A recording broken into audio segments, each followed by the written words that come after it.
कैसे हैं आप सब। स्वागत है आपका टीचिंग इंस्टीट्यूट में। बात करेंगे सीटेट दिसंबर जनवरी 2022-23 की हम प्रैक्टिस सेट कर रहे हैं। आज हमारी प्रैक्टिस सेट नंबर 7 है। हम पर्यावरण अध्ययन की प्रैक्टिस सेट करेंगे। आपको पता है कि हमने इस बार 125 प्लस मार्क्स की यहाँ पर गारंटी इस बार सीटेट 2022 में कोशिश कर रहे हैं कि 125 प्लस मार्क्स आए। इसके लिए हम आपको regular test series practice set आपको प्रोवाइड करवा रहे हैं। तो आज हम करेंगे ईवीएस की प्रैक्टिस सेट। ईवीएस 15 नंबर के इनमें से जो क्वेश्चन आएंगे 30 क्वेश्चन हम यहाँ पर डिस्कस करें, जिनमें से आपको 15 नंबर एनसीईआरटी बुक से मिलेंगे, एनसीईआरटी बुक से आएंगे, और 15 नंबर आपको पर्यावरण अध्ययन प्लस पेडागोजी फॉर्म में क्वेश्चन यहाँ पर आपको मिलेंगे। आपको पता है कि 150 मार्क्स के एग्ज़ाम्स में सवाल पूछे जाते हैं, जिनमें से 125 जो हमारी टारगेट है उसको अचीव करने के लिए पर 30 नंबर के जो हम प्रैक्टिस सेट करते हैं उनमें से आपको 25 यहाँ पर लाने हैं। 25 लाने के लिए आपको 3 चरणों में मेहनत करनी होगी ताकि आप बेहतर प्रदर्शन सीटेट 2022 में करें। सबसे पहले आपको नोट्स लेनी होगी, नोट्स ले लेंगे, उसके बाद आप लेक्चर क्लास अटेंड करेंगे, उसके बाद आप प्रैक्टिस सेट में भाग लेंगे। ये तीनों आप करेंगे तो 125 जो हमारी टारगेट है इस बार हम उसको हासिल करके रहेंगे। तो चलिए पहला क्वेश्चन देखते हैं। पौधे भूमि में स्थिर रहते हैं परंतु इनमें भी गति होती है। पौधे में गति का उदाहरण होता है पत्तियों का हिलना, फूलों का खिलना एवं बंद होना, उद्दीपनों द्वारा प्रति अनुक्रिया दिखाना, उपरोक्त में से सभी। देखिए ये क्वेश्चन किसका है, एनसीईआरटी की बुक से क्वेश्चन पूछा गया है। अगर आपको सच में इस बार 2022 में सीटेट को पास करना होगा, पेपर फर्स्ट की अगर बात करें हम यहाँ पर पेपर फर्स्ट की अगर हम बात करें तो आपको एनसीईआरटी बुक 3 से लेके 5 तक आपको पढ़नी होगी, जिसमें से आपके 15 नंबर यहाँ पर कंप्लीट हो जाएंगे। अब सवाल आता है बुक कहाँ से लें, एनसीईआरटी जो बुक होती है वो कहाँ से लें। सबसे पहले बुक जल्दी अवेलेबल होती नहीं है। दूसरी, अगर आपको बुक नहीं मिलती है तो अगर बुक मिल भी जाती है तो थोड़े मोटे मोटे किताब होते हैं और थोड़ा उसके जो शब्द होते हैं थोड़ा आउट ऑफ माइंड होते हैं, क्योंकि एनसीईआरटी है। कुछ चीज़ें हाँ कभी कभी कुछ टॉपिक इतने सरल होते हैं आपको लगेगा कि कितना ईजी है पढ़ने में। अगर आप इन सभी चीज़ों से झमेले से मुक्त पाना चाहते हो तो आपको सिंपल सी बात है नोट्स पढ़ने होंगे। अगर आप यहाँ पर नोट्स पढ़ेंगे तो आपको बुक खरीदने की ज़रूरत नहीं है। ना कि ईवीएस के लिए, किसी भी टॉपिक के लिए आपको बुक खरीदने की ज़रूरत नहीं पड़ेगी।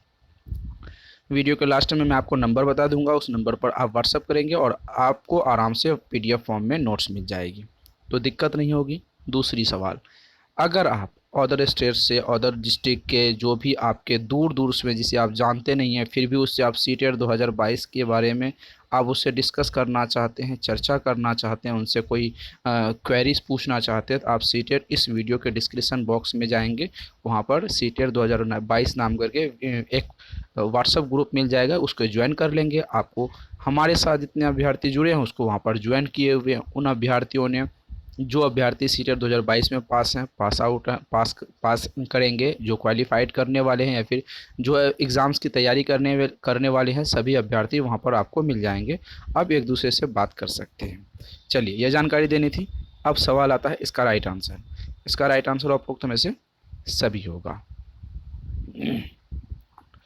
लेप्चा जनजाति, हमने जब सीटेट के क्वेश्चन पढ़वा रहे थे, लेक्चर क्लास आपको जब करवा रहे थे, लेक्चर क्लास में एनसीईआरटी बुक वाले जो एक टॉपिक थी, अगर आप उस वीडियो को देखना चाहते हैं तो प्लेलिस्ट में जाएंगे, चैनल के प्लेलिस्ट पड़ी है, वहाँ पर जाके वहाँ पे जाके देख सकते हैं, या फिर आपको डिस्क्रिप्शन बॉक्स में जाएंगे तो वहाँ पर आपको सभी का प्लेलिस्ट मिल जाएगी, उसमें देख सकते हैं। जब लेप्चा जनजाति के बारे में पढ़ाए थे तो वहाँ पर आपको पूछा गया था कि हिमाचल, लद्दाख, उत्तराखंड, सिक्किम कहाँ पर है। वे अभ्यर्थी सिर्फ 5 सेकंड में इन क्वेश्चनों का राइट आंसर बता पाएंगे। देखिए ईवीएस आपके लिए एक ऐसा सॉरी हमने ईवीएस लिखा ही गलत है, ठीक है। ईवीएस के बारे में, ईवीएस एक ऐसा टॉपिक है जिसमें से आप 30 में 30 ला सकते हैं, ठीक है, जिसमें से आप 30 में से 30 क्वेश्चन को कंप्लीट कर पाएंगे। ये मार्क्स गेन करने की सबसे अच्छी जो टॉपिक होती है वो ईवीएस होती है। ईवीएस हिंदी जो आप पढ़ रहे हैं वो 100% आपके अकॉर्डिंग ही सवाल आते हैं, तो इसीलिए एनसीईआरटी ईवीएस पढ़िए और ईवीएस को नोट्स के साथ पढ़िए। ईवीएस का एक भी क्वेश्चन आपकी कटनी नहीं चाहिए सीटेट 2022 में। पहली बात आपको मैं बता देता हूँ, क्योंकि ये आपको मार्क्स गेन करने में मदद करेगी। तो लेप्चा जनजाति कहाँ पर? सिक्किम। ज़्यादा सोचने और समझने की वाली बात भी वहाँ पर नहीं होती, तुरंत आप आराम से आंसर लगा पाते हैं। एक पश्मीना शॉल लगभग 6 स्वेटरों के बराबर गर्म होती है। उनको बनाने में लगभग 250 घंटे लगते हैं। पश्मीना शॉल मुख्य रूप से कहाँ बनते हैं? सिक्किम, केरल, उत्तराखंड, लद्दाख में।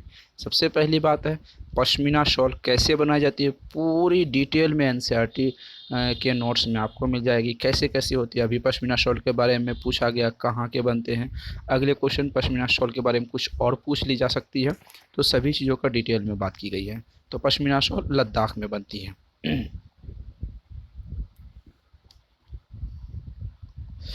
उमराव सिंह बच्चों को मानचित्र समझा रहे हैं। उन्होंने बच्चों को बताया कि मानचित्र पर दो स्थानों की दूरी को पैमाना यानी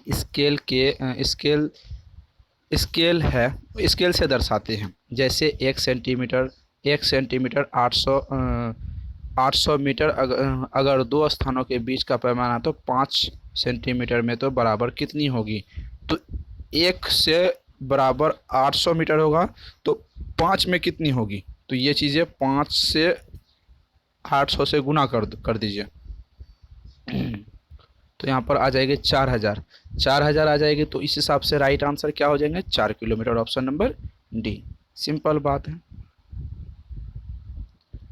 चलिए, लिंग हू फेन क्या है? लिंग हू फेन एक यात्री का नाम है, एक भोजन का नाम है, एक जगह का नाम है, एक जानवर का नाम है। लिंग हू फेन एनसीईआरटी वाली किताबों याद है आपको? जब हम पढ़ा रहे थे तो आराम से सिंपल शब्द में इसका राइट आंसर आप बता पाएंगे। 5 सेकंड, ज़्यादा समय मत लीजिए इन क्वेश्चनों में।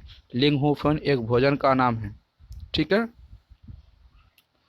आपको कमेंट सेक्शन में बताना है कि लिंग हू फेन एक भोजन का नाम है, लेकिन भोजन कहाँ के हैं। आलू को किस तरह खाया जा सकता है? गूंद कर, भून कर, तल कर, भून कर, उबाल कर, बेल कर, सेक कर, उबाल कर, भिगो कर, तल कर। अब बताइए आपकी जगह में, चाहे आप शहर से बिलोंग करते हो या फिर गांव से, आप भारत के किसी भी स्टेट में रहते हो, आपसे पहले आलू पहुंच जाती है। आप कहीं पर भी जाते हो, मेहमान नवाजी सबसे पहले आपको आलू के किसी न किसी वैरायटी से हो जाती है। तो इतने सिंपल सवाल हमने कहा कि इस सीटेट में इस बार आपको 30 में से 30 नंबर ईवीएस में आपको लाने हैं। कैसे? यही ऐसे ही क्वेश्चन आपको एग्जाम्स में पूछे जाते हैं। लेकिन थोड़े दिनों में हमने ये नोटिस किया हम लोगों ने कि अब जो है क्वेश्चन में थोड़ी बायो की भी क्वेश्चन को 2 से 3 क्वेश्चन आपको बायोलॉजी के भी अब यहाँ पर मिल जाएंगे। हालांकि पहले ऐसी कोई बात नहीं थी, लेकिन अब यहाँ पर देखने के लिए मिल रही है। हालांकि ये कंफर्म नहीं किया है कि उन्होंने CBSE ने यह कंफर्म नहीं किया है कि सीटेट में जो बायोलॉजी का क्वेश्चन पूछे जाएंगे वो सिलेबस में आएंगे। सिलेबस में तो ऐसा नहीं है कि आने वाले हैं, लेकिन फिर भी पूछ ली जाती है, तो उसकी मर्जी, क्या कर सकते हैं। तल कर भी खाते हैं, भून कर भी खाते हैं, उबाल कर भी खाते हैं। निम्नलिखित किस अवधारणा के द्वारा बीज अनुकरण को स्पष्ट किया जा सकता है? बीज बोना, अनुकरण के चरणों का अध्ययन करना, अनुकरण के चरणों का चित्र बनाना। उपरोक्त में से सभी सही। कौन ऐसे कॉन्सेप्ट है, अवधारणा है, जिनके आधार पर बीज का अनुकरण कर सकते हैं? तो राइट आंसर यहाँ पर सभी सही हो जाएगा। ऑप्शन ए, बी, सी जो आपको दिख रहा है वे सभी सही हो जाएंगे। डैश के लोग बारिश के पानी को इकट्ठा करने के लिए टांका बनाते हैं। गुजरात के लोग, राजस्थान के लोग, झारखंड के लोग, केरल के लोग। टांका किसने बनाते हैं? एनसीईआरटी की किताबों से आपको मिल जाएगी। कैसे मिलेगी? जब राजस्थान में बारिश, जाहिर से आपको पता है कि राजस्थान एक सूखा इलाका है, डिज़र्ट वाले इलाका है, वहाँ बहुत ज़्यादा पानी नहीं बरसते हैं।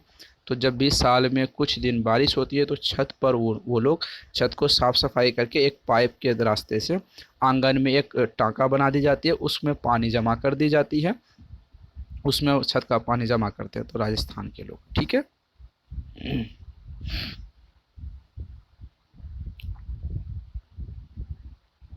निम्नलिखित विशेषताओं में से कौन सी विशेषता बाघ के विषय में सत्य है? इसके शरीर पर पीले और काली धारियां पाई जाती हैं। यह अपनी मूंछों की सहायता से अंधेरे में अपना रास्ता ढूंढ लेती है। अंधेरे में इसकी दृश्य शक्ति मनुष्य के 4 गुना तेज होती है।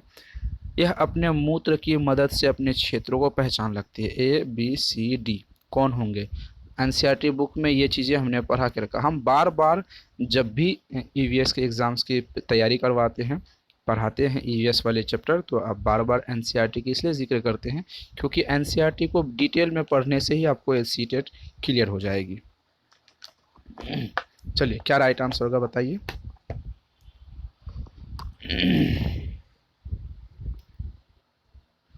अगर हम यहाँ पर बाघ के बारे में बात करें तो ऑप्शन नंबर देखिए, इनके शरीर में पीले और काले धारियाँ पाई जाती, सही बात है। यह अपनी मूँछों की सहायता से अंधेरे में रास्ता ढूंढ लेते हैं, सही बात है। अंधेरे में इसकी दृश्य शक्ति मनुष्य से 4 गुना तेज हो जाती है, वाह, ये भी सही है। यह अपने मूत्र की मदद से अपनी क्षेत्रों को पहचानते हैं। जैसे कुत्ता आपके गांव में, अपने शहर में होंगे तो पाँव उठाकर जब वो पेशाब करते हैं तो आपको लगता है कि उसकी ये पहचान है, ऐसा कुछ नहीं है। वो अपने एरिया को, बाउंड्री को बांध रही होते हैं। जब भी वो, अगर उसके अंडर में कोई आता है, दूसरा व्यक्ति, दूसरा कुत्ता, तो उसे वो अंडर एस्टिमेट नहीं करने देता, उसे वो भगा देता है। तो पेज नंबर 1 हो जाएगा। ए बी सी डी तीनों सभी सही हो जाएंगे। निम्न में से पौधे के जड़ों के कार्य हैं? भोजन को संचित करना, पौधे को सहारा देना, मिट्टी को उपजाऊ बनाना, जल और खनिज का अवशोषण करना। एक ए बी सी डी क्या राइट आंसर होंगे बताइए।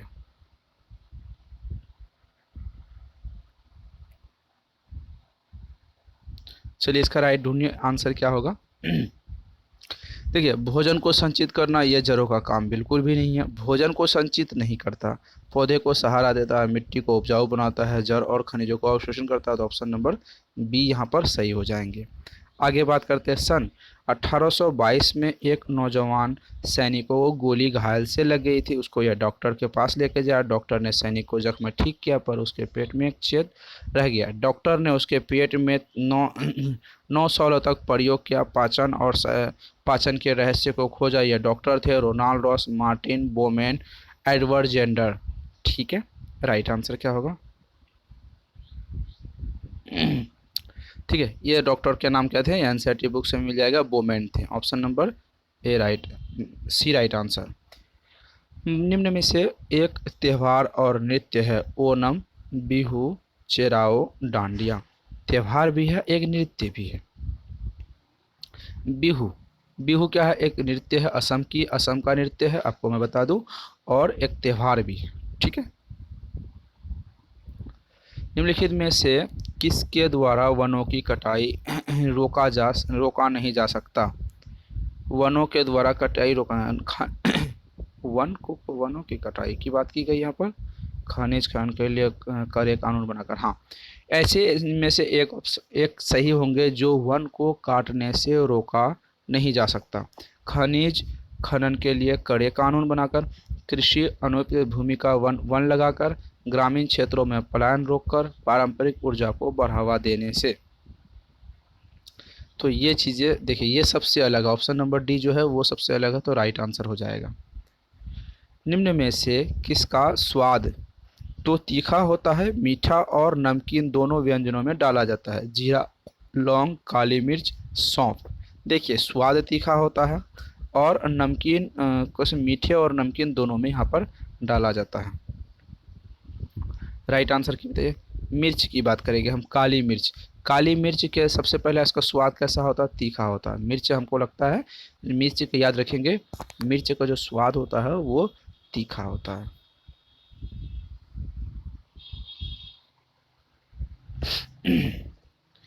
निम्न में से किस चीज़ के एक से ज़्यादा भाग खाए जाते हैं?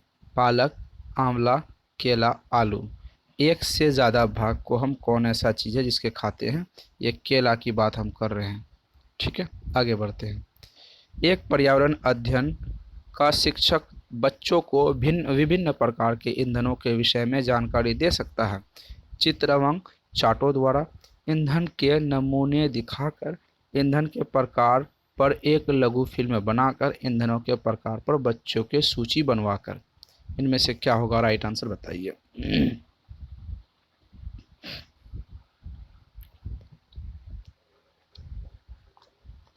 यहाँ पर right answer option number C हो जाएगा। ईंधनों के प्रकार पर एक छोटी सी फिल्म दिखाकर ताकि बच्चों को बेहतर तरीके से ईंधन के बारे में जानकारी हो जाए। किस स्तर तक पर्यावरण अध्ययन की पुस्तक आसपास पढ़ाई जाती है? 1 से 2, 3 से 5, 6 से 8, इन सभी स्तरों पर आसपास के बारे में बात की गई है। मतलब आप अपने भौगोलिक वातावरण से समझने की यहाँ पर बात की गई है। तो 3 से 5 ये आसपास जो हमने पढ़ाया था आपको, कक्षा 3 से 5 के बीच की बात की गई थी। सॉरी, आगे बढ़ते हैं। निम्न में से किस थीम के अंतर्गत विभिन्न अवधारणाओं से मुक्त में प्रयुक्त तकनीक या प्रक्रिया प्रयोगों आदि पर चर्चा की गई है? यात्रा, हम कैसे हम चीज़ें कैसे बनाते हैं, भोजन, आवास। हम कैसे सीखते हैं, option number B right answer होगा। पर्यावरण अध्ययन की कक्षा में श्रव्य दृश्य सामग्री एवं शारीरिक गतिविधियों के उपयोग से शिक्षार्थियों को दिशा निर्देश मिल जाते हैं। शिक्षार्थियों में अधिकतम इंद्रियों का उपयोग होता है। शिक्षार्थियों का आकलन सुगम हो जाता है। शिक्षकों को आराम मिलता है। देखिए, अब यहाँ पर सवाल जो आपके आ रहे हैं वो टीचिंग ईवीएस के पर्यावरण के टीचिंग सेक्टर से आ रहे हैं। तो इसका राइट आंसर आप थोड़ा सोच और समझ के दीजिएगा। तो इसका राइट आंसर ऑप्शन नंबर यहाँ पर बी हो जाएगा। शिक्षार्थियों के अधिगम इंद्रियों का उपयोग करके, option number B right answer. पर्यावरण अध्ययन की पाठ्य पुस्तकों में अभ्यास एवं गतिविधियाँ पुस्तक में अलग अलग स्थान पर होनी चाहिए। इकाई के अंत में होनी चाहिए, पाठ के अंत में होनी चाहिए, पर्णकों में अंत निर्मित होनी चाहिए। राइट आंसर ऑप्शन नंबर क्या हो जाएगा? ऑप्शन नंबर डी हो जाएगी। आगे बढ़ते हैं हम लोग। जानवरों की उपयोगिता के विषय में पढ़ाने के लिए सबसे उपयुक्त युक्ति है विद्यार्थियों को क्षेत्र भ्रमण ले जाना, विद्यार्थियों को जानवरों वाले चार्ट दिखाना, जानवरों की उपयोगिता पर एक फिल्म दिखाना। उपरोक्त में से कोई नहीं या सभी सही। क्या होंगे राइट आंसर बताइए। यहाँ पर सिंपल सी बात यहाँ पर देख ली जाती है कि एक पर जानवरों को उपयोगिता में एक फिल्म दिखाने से बहुत सारे जानवरों की वहाँ पर समझ में आ जाएगी बच्चों को।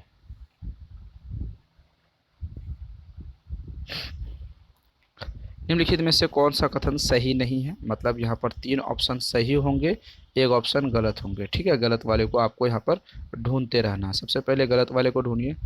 कक्षा 3 के लिए पर्यावरण अध्ययन की विषय वस्तु इनके निकटतम परिवेश से संबंधित होनी चाहिए। कक्षा 5 के पर्यावरण अध्ययन की विषय वस्तु प्राकृतिक और सामाजिक वातावरण से संबंधित होनी चाहिए। पर्यावरण अध्ययन के में बच्चे के द्वारा दिखाए गए उत्तरों का आकलन सही और गलत के रूप में होना चाहिए। पर्यावरण अध्ययन में बच्चों के द्वारा दिए गए उत्तरों का आकलन सही और गलत के रूप में नहीं होना चाहिए। Option A, B, C, D क्या राइट आंसर होंगे? देखिए, क्वेश्चन पूछा है गलत, आंसर होगा यहाँ पर गलत। ठीक है, तो गलत वाला आंसर को सही मानेंगे। ऑप्शन नंबर सी गलत हो जाएगा। पर्यावरण अध्ययन की कक्षा 5 की एनसीईआरटी पाठ्य पुस्तक में एक प्रकरण द्वारा दिया गया है। यहाँ कौन कहाँ से आए जी। इस प्रकरण में देशी और विदेशी सब्जियों के नाम दिए गए हैं। यह प्रकरण किस थीम के अंतर्गत आते हैं? परिवार और मित्र, भोजन, यात्रा, आवास। इसके अंतर्गत कौन से थीम आते हैं? आपके सामने ऑप्शन है, राइट आंसर आपको यहाँ पर बताने हैं। चलिए, राइट आंसर बताइए क्या होगा आपके हिसाब से right answer.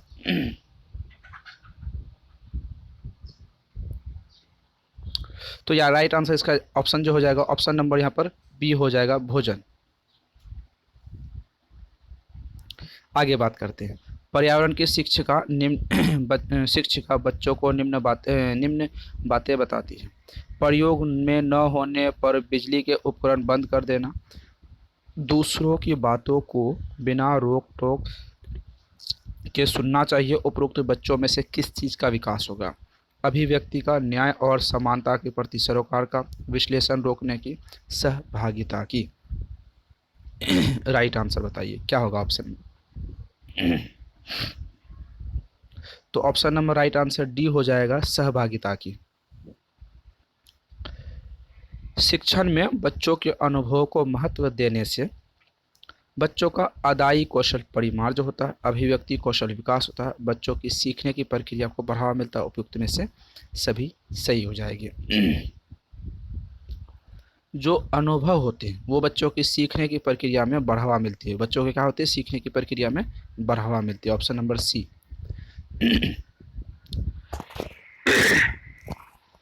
Sorry.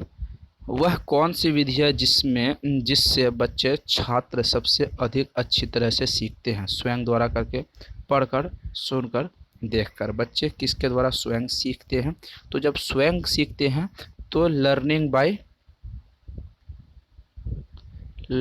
By doing द्वारा। ठीक है, किससे? लर्निंग बाय डूइंग द्वारा। तो option number A right answer, स्वयं करके। पर्यावरण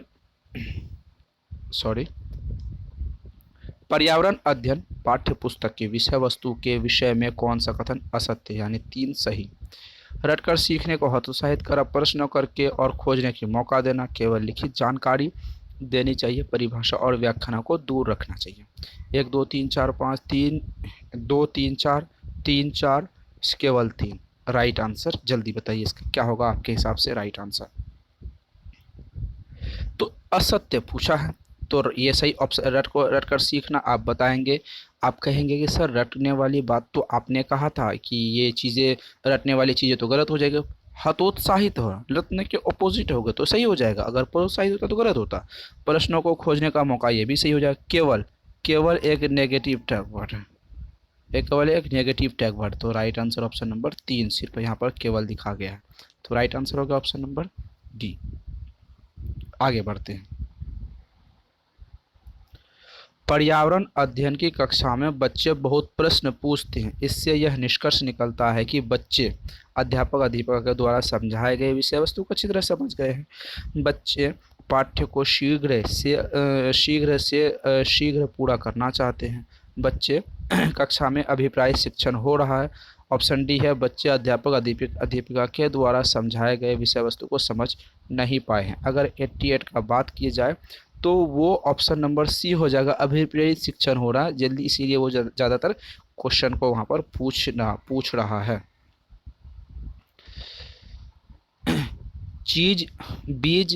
बीज से नया पौधा बनता है। बीज के अंदर क्या होता है जिससे नया पौधा बनता है? इस प्रश्न से बच्चों में वैज्ञानिक अवधारणा विकसित होगा, सोचने और अपने मन के विचारों को बताने के लिए हो तो प्रोत्साहित होगा, खोज की प्रवृत्ति का विकास को, स्मरण शक्ति का विकास होगा।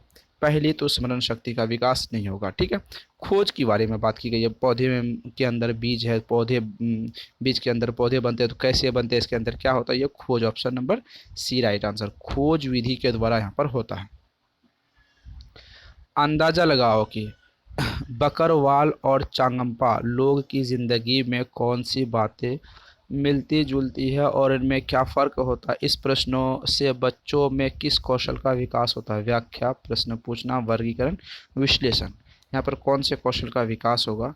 तो ध्यान से समझने वाली बात है। बकरवाल जो बकरी चलाता है, चांगम्पा जनजाति में कौन सी बातें मिलती जुलती है? तो उसको डिवाइडेड कर रहा है, वर्गीकरण कर रहा है। तो option number C right answer यहाँ पर हो जाएगा आपके हिसाब से। चलिए, ये थे मोस्ट इम्पोर्टेंट हमारे 30 क्वेश्चन। 30 में से आपको 25 यहाँ पर करने हैं। आपको 25 में से कितने राइट आंसर आपके हो पाए हैं, आपको यहाँ पर इसका राइट आंसर कमेंट सेक्शन में ज़रूर बताना। आपको टीचिंग इंस्टीट्यूट को सब्सक्राइब करके बेल आइकन को प्रेस करना, वीडियो को लाइक एंड शेयर जरूर करना। 7634993536 नंबर पर आप व्हाट्सएप करके कंप्लीट नोट्स ले सकते हैं। 100% 100% सफलता की गारंटी आपको टीचिंग इंस्टीट्यूट के द्वारा मिलती है अगर आप नोट्स लेते हैं, लेक्चर क्लास अटेंड करते हैं और प्रैक्टिस सेट में भाग लेते हैं। तो ठीक है, कैसी लगी क्लास कमेंट सेक्शन में जरूर बताइएगा। फिर मिलती है अगली वीडियो में। Thank you.